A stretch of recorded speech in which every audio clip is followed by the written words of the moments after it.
Alors, est-ce que vous avez fait le bon choix de cliquer sur cette double vignette? Voilà, triple vidéo, une intro, un premier test, et donc là vous êtes sur le deuxième test.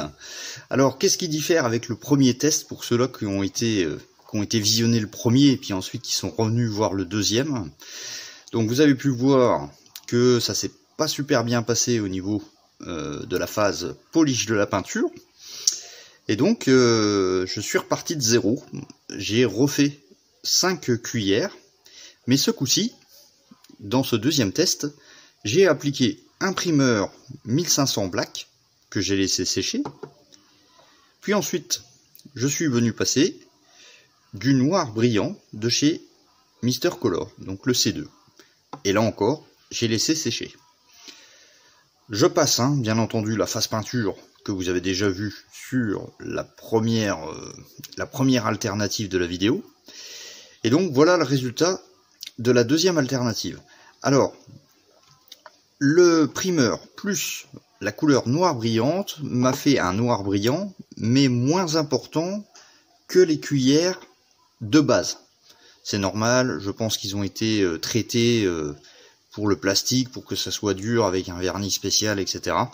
Je n'ai pas fait de vernis, je voulais pas non plus pousser trop loin le bouchon, mais voilà à peu près le résultat des teintes. Donc vous pouvez voir que par rapport à la première alternative de test, les couleurs finalement sont sensiblement les mêmes. Voilà,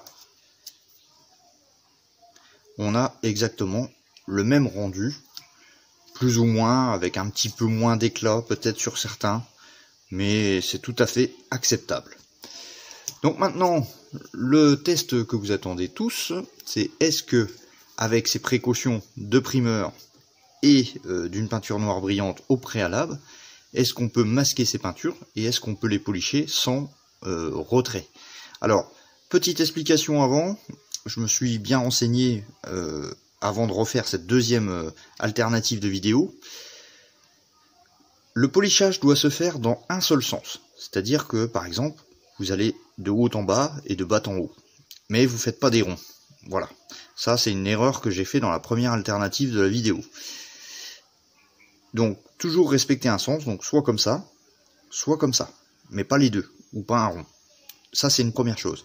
Et il est bien spécifié qu'il ne faut pas trop appuyer pour ce polissage de peinture, sous peine d'enlever des pigments. C'est peut-être ce qui est arrivé, mais je mets en doute, je mets en cause mon erreur de ne pas avoir mis de primeur.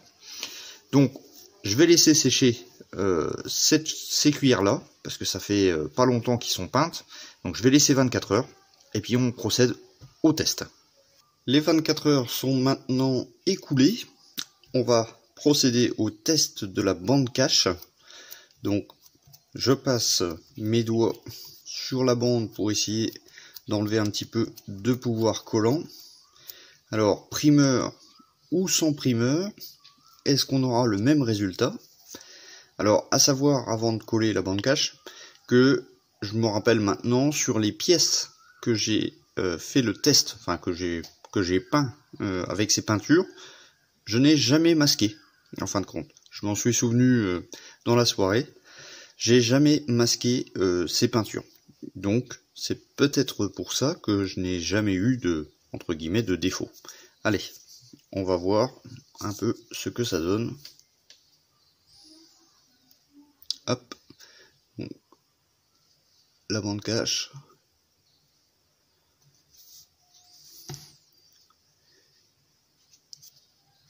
Allez, on regarde ce que ça donne. Le suspense est à son comble. Eh ben non. Donc, ce n'est pas une peinture qu'on va faire le masquage. Voilà, donc ça c'est vraiment un inconvénient. Vous voyez, tout est venu avec. Et là, cette cuillère-là, j'ai du primeur, j'ai une couche de noir, plus la couche métallique. Donc, voilà.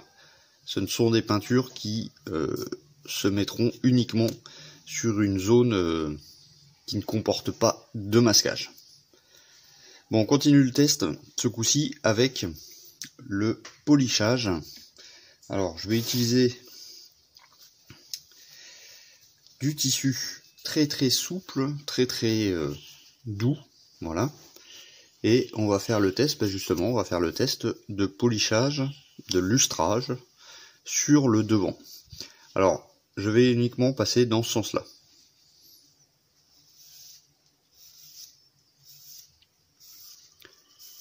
Donc là, au lustrage, c'est parfait. Il n'y a pas d'arrachement.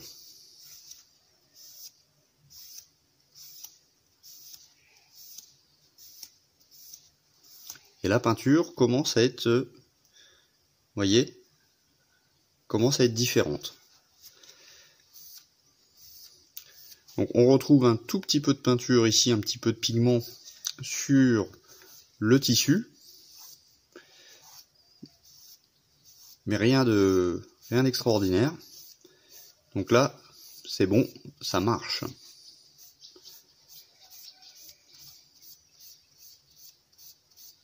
Donc plus on lustre, plus ça va être brillant. Et là, vous voyez, je commence à appuyer un peu plus fort, vraiment pour tester. Alors, est-ce que ça va se voir? Si, ça va se voir. Vous voyez le reflet ici? Si je prends là, c'est mat. Et là, c'est brillant. Allez, on va faire le test avec l'aluminium. L'aluminium est une très belle peinture. Donc, je vais recommencer avec de la bande cache. On va faire juste deux, c'est pas la peine de faire toutes les cuillères avec la bande cache. Hop. Je prends la bande cache, je l'applique. Hop.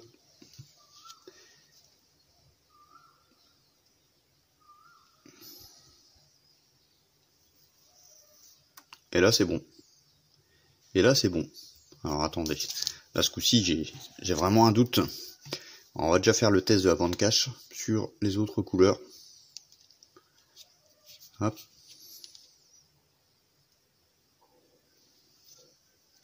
Là c'est bon. On voit quand même une légère trace, mais ça c'est normal, c'est à cause des pigments. Alors, le copper. Hop. Là ça marche. Le dark iron.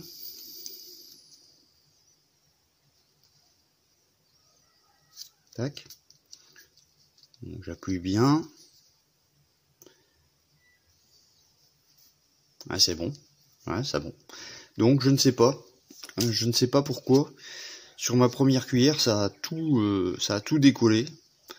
Soit la couche de primeur n'était pas assez sec comparée aux autres, je sais pas.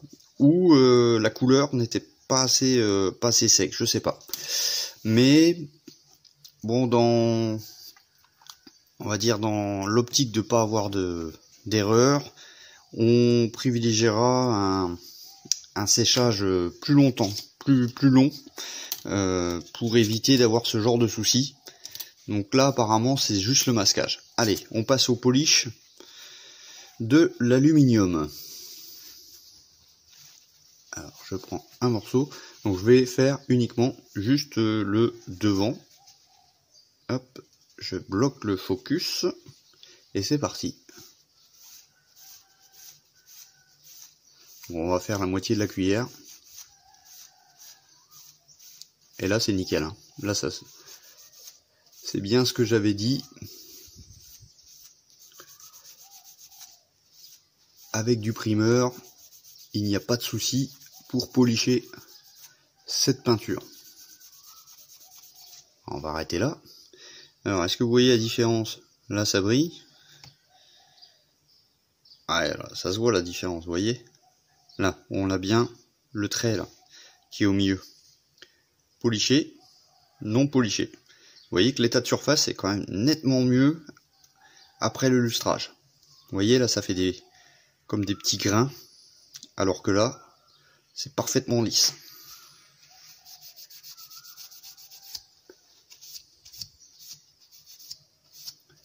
Ok, donc ça c'est bon. On passe au copper. Donc le copper qui est ici. Donc là encore, je vais faire uniquement la partie qui est devant au niveau de la cuillère.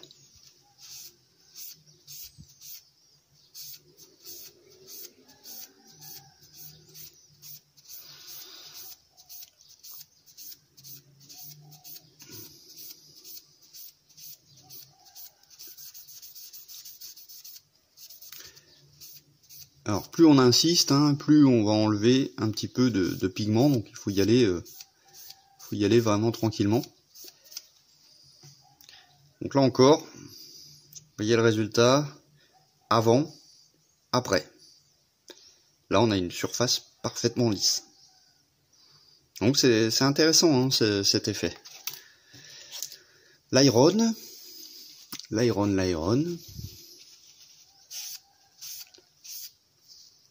Vous voyez comment les pigments ils réagissent avec le lustrage.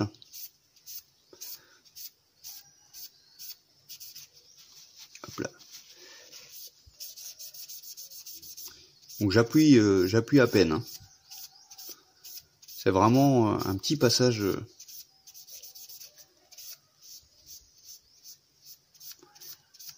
Alors je sais, j'ai dit il fallait pas faire de rond, mais bon. Je voulais tester. Donc voilà. Après lustrage, avant lustrage. Donc on a une surface plus brillante. Je pense que ça se voit bien à la caméra. Allez, dernière teinte. J'ai oublié d'allumer une lumière. Donc on va se servir de la bande qui était placée. Hein. Donc c'est parti. Ah, mais là il faudrait reprendre un chiffon propre à chaque fois.